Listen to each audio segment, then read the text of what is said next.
إخوان، دق مسمار الأخير في النهج ديال حرفة القبص الإخوان، لأنه صافي مشاش حرفة القبص، حي القبص لوحو في الزبل. دخلت الإخوان هاد الخدمة كتخدمها بالتوبة الإخوان، اللي بغا يشي.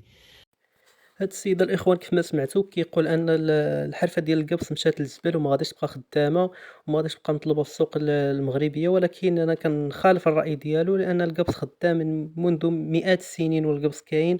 والقبص ما يمكنش تقارنو بهاد الخدمة هادي ديال الثوب. القبص كيصلح أنك تصبغو، كيصلح أنك هاداك النقوش اللي كتكون على القبص وداك الزخرفة ما يمكنش ديرها على الثوب. داكشي علاش من وجهة النظر ديالي كتبان لي الهضرة اللي قالها السيد هذا ماشي على صح. ولكن كتبقى هذاك الآراء الشخصية ديال كل واحد وتحترم الآراء. وكنتمنوا حتى نتوما تخبرونا بالآراء ديالكم في التعاليق، اللي كانت عنده شي فكرة ولا عنده شي معلومة على هاد الخدمة هادي نيت يفيدنا في التعاليق. وغادي نشوفوا الإخوان مجموعة من الصور ديال الخدمة ديال القبص اللي كيف ما كتشوفوا امام اعينكم. ما يمكنش هاد الخدمه هادي ديرها بالثوب ولا بشي حاجه واحده اخرى. ضروري خاص القبص هو اللي يكون في هاد الخدمه هادي باش تطلع هاد الاتقان وهاد الزخرفه بهاد الشكل هذا. ضروري خاص اللي يكون القبص، اما الثوب ولا شي مواد اخرى ما يمكنش دير بها هاد الخدمه هادي. وبما ان الاخوان دخلنا في هذا المجال ديال القبص والبناء، نشوفوا هاد السيد هذا تبارك الله عليه، هاد الزلايجي تبارك الله عليه عنده خدمه نقيه. انا ما كنتش كنتوقع ان ديك المثلثات غادي يجيبوا بهذاك الاتقان وهذاك الجماليه كلها. والله ما كنت كنتوقع.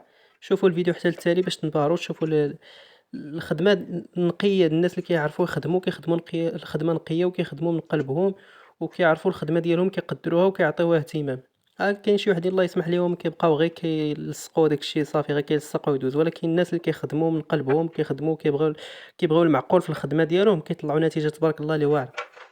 وبحال هادو الإخوان هما اللي خصنا نشجعوهم وندعموهم. علاش؟ السيد كيخدم خدمة نقية، خدام على وليداتو بالحلال، كينوض كيدير فيديو حتى هو كيبارطاجيه مع الناس.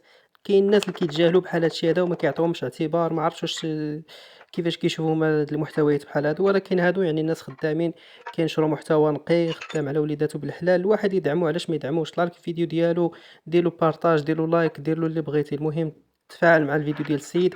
ما تخليوش بحال هاد المحتويات هادو كيطيحوا. هادو كيعبروا على الخدمه ديال البلاد، الحرف المهنيه اللي عندنا حنا في البلاد. والناس كيخدموا يعني بواحد الحب للمهنه ديالهم وكيخدموا داكشي يعني محتوى نقي.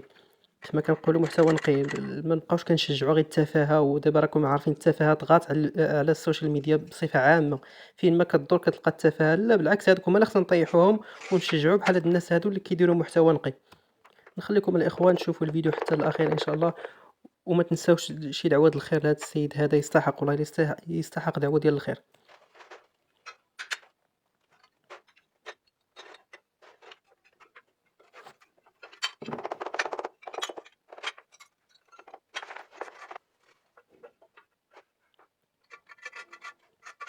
كما كتشوفوا تبارك الله الزليجه كتجي مع اختها لاصقه حساب. داكشي عنده بالعبار حتى حاجه ما كتجي مزقوله. داكشي كيجي مطابق ما بين الزليجه والزليجه الاخرى. كيجي داكشي مطابق تبارك الله. خدمه نقيه والله، الا خدمه نقيه.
اذا الاخوان كانت هذه هي نهايه الفيديو. كانت هذه هي النتيجه الرائعه اللي حصل عليها السيد هذا تبارك الله عليه.